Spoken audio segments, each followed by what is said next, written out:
So eto na mga idol, boxing update tayo, pero hihiling lamang po ng isang like bilang suporta sa ating YouTube channel.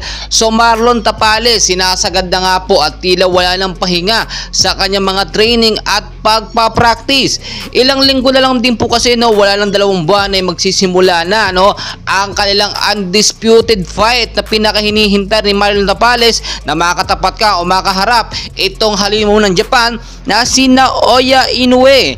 Nangangamba tuloy po ang mga fans ni Marlon Tapales ngayon na tila dahan-dahanin lang, baka po maiuwi sa injury at maisugod pa sa ospital kapag nasobrahan o sumagad ang mga training na kanyang ginagawa. Kung sakasakaling mangyari po na mapasama etong si Marlon Tapales sa kanyang mga training, baka si Casimero Cuadro Alas ang pumalit sa kanya. Hindi po natin masasabi yan dahil siyempre itong si Naoya Inoue hindi na pwedeng i-cancela dahil naka-schedule na ang kanyang unang laban o ang laban niya dito sa ating kababayan na si Marlon Tapales.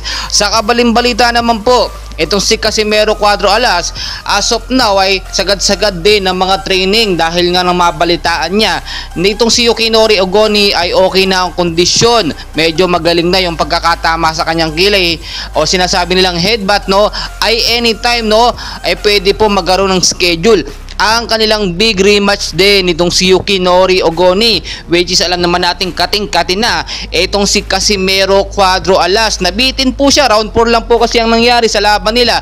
Kaya naman sa pagyayabang or hindi naman daw sa pagyayabang ay gusto niya rin makaharap talaga itong si Naoya Inoue. Biro pa nga po ni Casimero Cuadro Alas kung sakaling hindi kayanin ni Marlon Tapales or mag-back out itong si Marlon Tapales ay siya nga daw po ang papalit para kalabanin itong si Naoya Inoue. Marami daw po kasi mga fans ni Casimero nagsasabi na si Casimero daw makakapagpataob or makakapagpa-knock out po dito sa halimaw ng Japan na si Naoya Inoue. Well guys, maraming natatawa na baka daw hindi daw umabot ng 3 rounds lang itong si Casimero Cuadro Alas dahil ito daw si Naoya Inoue ay talagang matindi ang labanan. Malaman ni Pacquiao din daw ang kalibre. Kaya marami din nagsasabi si Marlon Tapales din daw ay baka hindi rin tumagal na mga round 5 dahil talagang iba daw ang kalibre nitong si Naoya Inoue. Well guys, wag po tayo magsalita ng tapos hanggat hindi pa nagsisimula ang laban. Filipino boxer po ang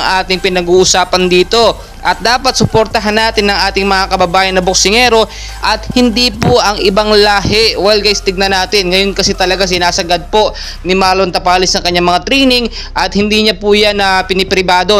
Sa publiko po lagi yan at nakikita, which is baka yun pa nga yung maging dahilan at mapag-aralan yung mga training na ginagawa nitong si Marlon Tapales. Pero syempre alam nyo naman, hindi naman siguro lingid sa kaalaman ni Marlon Tapales na dapat hindi niya ibulgar lahat. At syempre dahil na rin sa mahawak sa kanyang coach at sa kanyang boxing promoter ay dapat mapaghandaan ito ng maigi. Well guys, napakaraming pang kaganapan and please wag niyo pong kakalimutan mag-like and subscribe para updated kayo sa ating mga daily boxing updates.